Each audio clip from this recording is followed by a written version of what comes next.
kung paano ko ito ginawa. Madali lang yan. Tara sa CapCut. Let's go! Punta tayo sa CapCut. Ayan. Pero bago tayo magsimula sa CapCut, dapat nakapag-video na tayo ng dalawang clip. Yung unang clip na gagawin nating video ay mag-video tayo ng mga 2 minutes. Steady lang natin yung cam natin sa kalsada na may mga dumadaang sasakyan.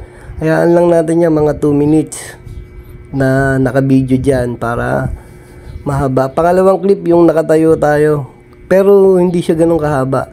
Mga 5 to 7 seconds lang, okay na yan. Yung may tao naman. Ngayon, babagsak natin siya. Punta tayo sa overlay. Nasaan ba yung overlay? Ayan. I-overlay natin. Tapos dadrag natin siya papunta dun sa pinakauna. Medyo mahaba yan. Wait lang natin. Ayan. Wait lang.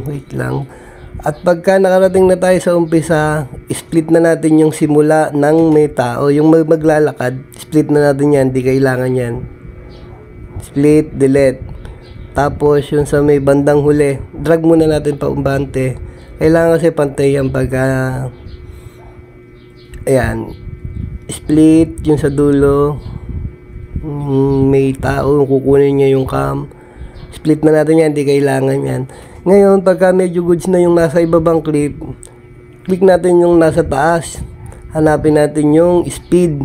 Click to normal. Ilagay natin yan sa number 10 para bumilis na yung mga sasakyan sa likod at mahiksi na rin yung clip. Ngayon, mas humaba na yung napangalawang clip na nasa baba, may tao.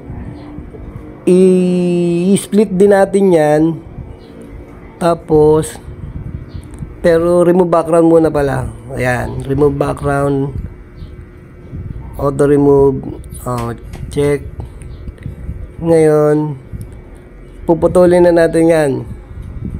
Papantay natin sa clip na nasa itaas.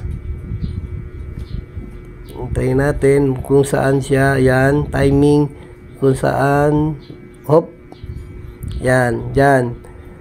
Kailangan natin mag-split para pantay siya sa nasa taas. Yung sobra, delete na rin yan. Review lang natin. Diba? Ang bilis ng mga sasakyan sa likod. Sobra, clip. May sobra pa rin kasi meron siyang black. Split lang din yan tapos delete para pantay talaga siya. Ayan.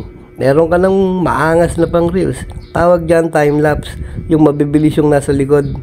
Pwede nang i-export. Ganun lang kasimple. Sana nasundan. Sa mga baguhan, kailangan talaga ng matinding practice. Yun lang. Salamat!